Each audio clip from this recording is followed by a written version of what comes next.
Los Angeles Reuters convincing big U.S. dairy owners to buy robots to milk their cows and reduce the farm hands they employ used to be a tough sell for Steve Fried. Recently, his job has gotten easier, he says, in part because of President Donald Trump.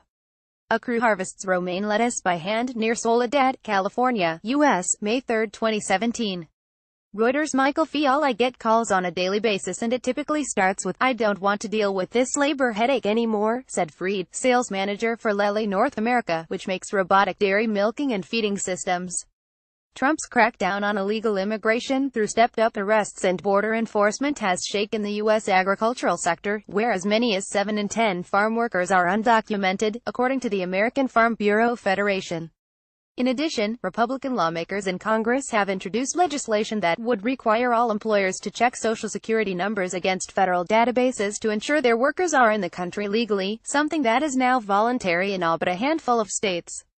The get-off approach has created a great deal of anxiety, said Tom Vilsack, chief executive of the U.S. Dairy Export Council, who was U.S. Agriculture Secretary for 8 years under President Barack Obama. The shift comes as the industry was already struggling to cope with a shrinking, aging workforce.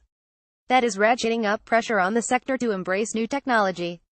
Farmers and food companies increasingly are moving to automate dairy operations, chicken processing, crop production and harvesting. Even delicate crops such as strawberries and peaches are being considered for mechanization. "You'd be a fool to not have a plan that moves you that way," said Duff Bevel, who owns a vineyard management company in Sonoma County, California. Pilgrim's Pride Corp. PPCO, the second largest U.S. chicken producer, this year cited a tightening migrant labor market as key to its decision to invest in robots and X-ray technology for its slaughterhouses. The goal to swap human hands for machines that can debone the front half of chickens and perform other chores. "We're investing heavily in automating our processes, taking labor out and making jobs easier," Pilgrim's CEO William Lovett said in an earnings call. He said the company also decided to increase his wages. In Gilroy, California, Christopher Ranch is likewise embracing new machinery. The largest North American producer of fresh garlic, Christopher Ranch will spend about $1 million this year for a new Spanish-made robot in its packing plant that inserts garlic heads into sleeves, according to Ken Christopher, vice president of the family-owned business. A 2014 report by Wintergreen Research forecasts significant growth in the use of robotics in every aspect of farming, milking, food production and other agricultural enterprises. The report put the market for agricultural robots at $817 million in 2013 and projected that it would reach $16.3 billion by 2020. Sensing opportunity, investors are stepping up to address agriculture's labor squeeze with new automation, helped by falling electronics costs and advancements in software, robotics and artificial intelligence. A water jet harvester works rows of romaine lettuce near Soledad, California, U.S., May 3, 2017. Reuters' Michael Fiala. Google Ventures, the venture capital arm of Alphabet Inc. Google, this year spearheaded a $10 million investment in Abundant Robotics, which is working on an apple-picking robot.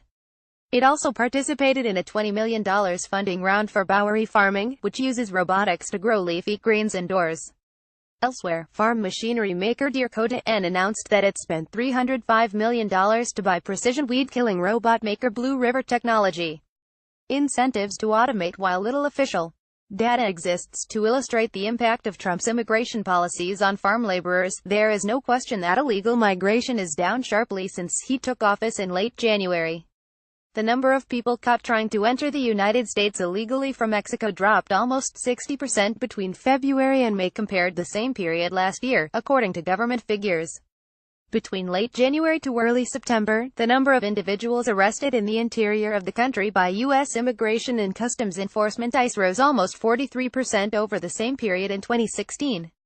Gary Wisnowski, a third-generation strawberry farmer in Florida, says scarce labor convinced him to raise $5 million so far to build a robotic strawberry picker that he hopes someday will reduce his industry's need for field hands. Bruce Taylor, CEO of Taylor Farms, a Salinas, California producer of salads and chopped vegetables for stores and restaurants, says his company has automated 20% of its packing plant. The company has also teamed with an equipment maker to build a mechanized romaine harvester that is currently in use, and it is exploring automation for iceberg lettuce, broccoli and other field crops, Taylor said. Rising pay. In the meantime, farmers are raising wages. Data from the U.S. Department of Agriculture's most recent farm labor report shows average wages during the week of April 9 to 15 were $13.23 per hour, up 4% from the same week a year ago. The mantra in agriculture right now is automate what you can and pay well for the labor you absolutely have to have, said Paul Pittman, CEO of Farmland Partners Inc., FPI, and a real estate investment trust that invests in North American farmland. To win the loyalty of its full-time production workers, garlic grower Christopher Ranch decided to raise pay by 50% between 2016 and 2018, getting a four-year jump on California's mandated $15 minimum wage that will take effect in 2022. Companies need to find ways of adapting and adjusting, Christopher, the executive, said. We're going to take a small financial hit, but we're going to be ready.